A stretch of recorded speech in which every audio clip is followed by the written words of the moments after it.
Bueno, vamos a desarrollar ahora, todos juntos, vamos a aprender un poquitito acerca de todo lo que se viene, porque nosotros hablamos permanentemente de la inteligencia artificial, sabemos básicamente de qué se trata o intentamos conocer de qué se trata, pero también sobre la inteligencia artificial surge la necesidad de conocer, en caso de que exista algún tipo de inconveniente, daño, lo que fuere, quién sería responsable o cuál es la responsabilidad que existe en torno a la utilización de la inteligencia artificial. Es por ello que estamos en comunicación con el doctor Facundo Barrios, él es abogado y nos va a hablar acerca de la responsabilidad en la inteligencia artificial. Doctor Barrios, muy buenas noches. Marco Messina Elsa Llosa, los saludamos. ¿Cómo está usted? Hola, buenas tardes a todos. Saludo a la audiencia y bueno, es un placer para mí estar hoy en mi querida Chaco. Muy bien. Gracias a usted, doctor. Bueno, cuando hablamos, doctor, de inteligencia artificial de manera segura, digo, todos los avances tecnológicos siempre son para mejorarnos la vida, ¿no? Pero siempre de alguna manera u otra, por ahí a veces se desvía de ese camino. ¿Es así o no?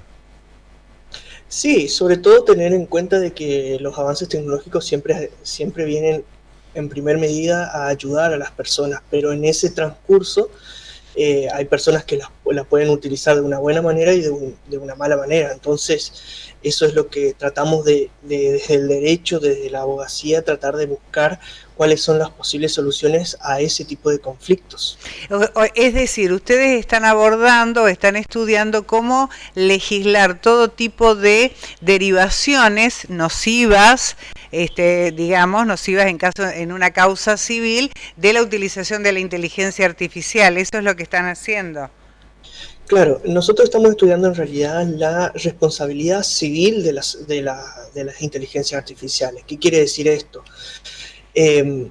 No podemos hablar nunca de responsabilidad penal en este caso porque estamos hablando de computadoras. Las responsabilidades penales se aplican a las personas, ¿no?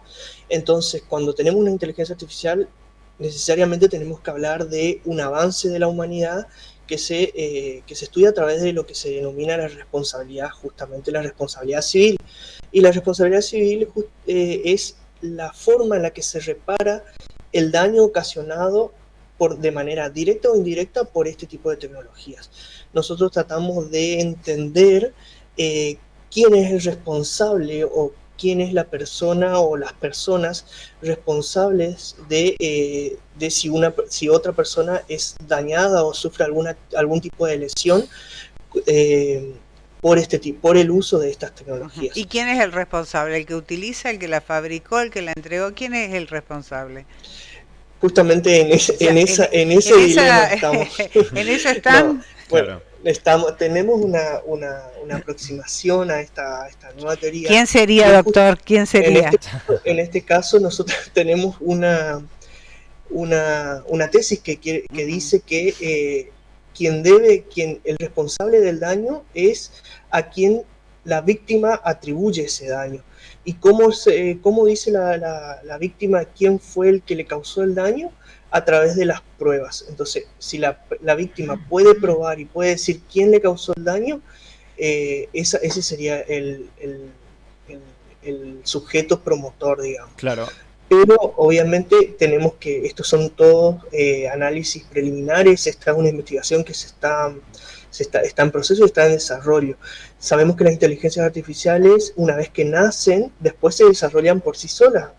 Entonces tenemos que buscar en ese desarrollo de dónde vino la malicia, si se quiere, entre comillas, para producir un daño. Claro. Porque acordate que las inteligencias artificiales se basan justamente en la recolección masiva de datos y esos datos vienen de todo tipo de fuentes. Claro. Ahora, doctor, si se descubre fehacientemente de dónde provino esa inteligencia artificial que provocó serio daño, en ese caso, sabiendo cuál es la persona que ha creado esto, ¿ahí sí se puede accionar penalmente?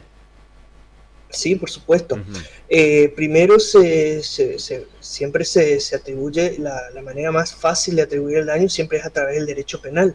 Nosotros no estamos hablando ya del derecho penal, sino estamos hablando de un paso posterior y superador a todo esto, y es no solo aplicar la pena de privación de la libertad, sino también de reparar ese daño. Claro. ¿Qué quiere decir esto? Que la persona, por ejemplo, si la persona por una mal uso de la inteligencia artificial pierde dinero, bueno, que también pueda recuperar ese dinero más todo lo que hubiese, que son intereses y todas esas cuestiones. O sea que estamos pensando ya no en un nivel de castigo, sino en un nivel de reparación.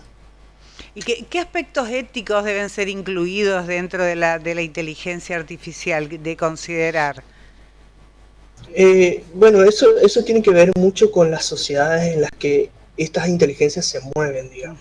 Entonces van a haber sociedades en las que las familias son importantes, van a haber otras sociedades donde la persona es importante, van a haber otras sociedades en las que el patrimonio es importante.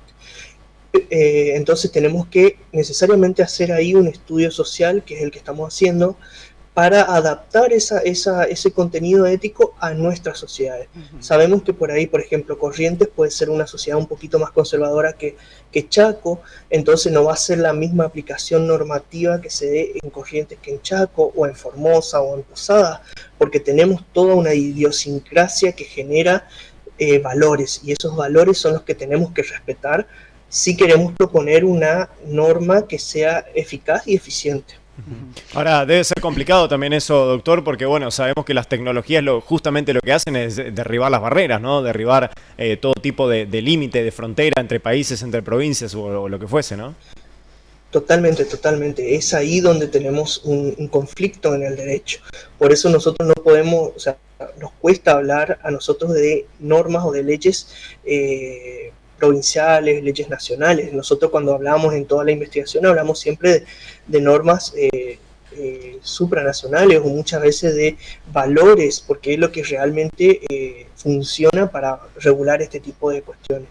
Por ejemplo, fíjate vos que cuando surge Internet también estábamos ante este tipo de dilema de decir, estamos ante algo que no podemos saber de dónde viene. Claro. Bueno, la realidad es que nos indica que, bueno, que Internet de a poco se fue regulando, los países fueron entendiendo cómo se manejan las tecnologías, y de alguna u otra manera se establecen ciertas regulaciones. Internet todavía sigue teniendo esos baches, digamos, en cuanto a su regulación, pero sí, se avanzó mucho. Fuimos entendiendo, exacto, fuimos entendiendo cómo funciona, y bueno, y a partir de eso los estados fueron creando su normativa. Tenemos protocolos internacionales, tenemos tratados internacionales, así que es un combo, digamos. En el que están trabajando entonces en estos momentos como para tener esa plena seguridad en torno a la utilización de la inteligencia artificial. Usted sabe que también existe muchísimo temor sobre el impacto de la inteligencia artificial en los recursos humanos, en los trabajos. Claro, en los trabajos. Nos van a limpiar a todos, claro, básicamente. Sí, dentro de poco. Yo soy un poco más optimista en ese sentido. Yo digo que en realidad antes que el miedo es natural, ¿no? Porque es algo nuevo, es algo que no conocemos. Entonces, para sacarnos los miedos tenemos que conocer. Gracias a esto encontramos de que nuestra región es una de las más informatizadas del país. Y al tener esta región altamente informatizada, nuestra población tiene poco miedo. Así que yo soy optimista y te digo que esto es más que algo que va a eliminar trabajo y demás, es una herramienta más, y yo creo que los trabajos van a seguir existiendo. Por supuesto que van a haber mutaciones en los trabajos, van a haber adaptaciones, pero como siempre, con una nueva herramienta en este caso. Una nueva herramienta y muy útil, ¿no? Que es beneficio. Es decir, se presenta todo como un gran beneficio para la sociedad, para el desarrollo, para la educación, la medicina y demás. Depende de la utilización de cada uno. Es algo así como con las redes sociales, o discúlpeme la comparación. Sí. Depende cómo utilicemos las redes sociales, son buenísimas. Pueden ser o muy buenas o muy malas. O demasiado malas. Exactamente, todo dependerá del uso que los vayamos dando, y por eso también estamos estudiando esto de la responsabilidad civil, para que cada uno sepa hasta dónde podemos llegar con el uso de estas tecnologías. Y por eso es un trabajo también que lo impulsamos desde el grupo de investigación de Odoro Roca en la Facultad de Derecho. Lo impulsamos como un trabajo multidisciplinar, ¿sí? No hacemos solo derecho, sino hacemos sociología, antropología, filosofía con todo esto. Eso justo le iba a preguntar, doctor, ¿quiénes están participando del estudio? En el grupo de investigación somos varias personas, digamos. Está dirigido por la doctora Dora Ayala Rojas. En mi caso específico estudio las tecnologías, pero hay otras aristas que se estudian también en el grupo de investigación. Somos muchos en realidad, pero te puedo decir que hay contadores, hay sociólogos. Claro. Es un equipo internacional, porque tenemos personas participando desde Chile, desde Paraguay, desde Colombia ahora. O sea que estamos trabajando y desde diferentes partes del país. O sea, es un grupo que es muy dinámico, que trabaja muchas cuestiones. Trabajamos también cuestiones de género. O sea, no solo hacemos inteligencia artificial. Es un grupo que es uno de los más antiguos que tiene la Universidad Nacional del Nordeste, y la verdad que estamos muy orgullosos de todos los avances y resultados que estamos teniendo. Y es un trabajo sumamente amplio y largo, porque si llega a darse en Resistencia, en el país donde fuere, algún tipo de delito, algo que se considere delito, pero que se utilizó para cometer ese delito como herramienta la inteligencia artificial, eso no está legislado. Hay que legislar. ¿Es claro, así? Pero sí, tenemos legislaciones en realidad que nacieron en otras épocas, en otras etapas del avance humano, pero podrían ser perfectamente aplicables al momento. Fíjate vos que uno de los ejemplos clásicos que yo doy inclusive en clases es el ferrocarril. Cuando surgió el ferrocarril, empezó a generar también estos trastornos en la vida de las personas, porque las personas no entendían de que una locomotora, por ahí cuando nosotros estamos viendo, avanza mucho más rápido de lo que nuestra percepción, nuestra vista puede llegar a ver. Entonces pasaban las vías y bueno, los terminaban atropellando y demás. Para todo eso se creó toda una norma, una legislación que se llama la teoría de la responsabilidad objetiva, justamente, que es esto de buscar quién es el responsable, si fue la víctima o fue el tren.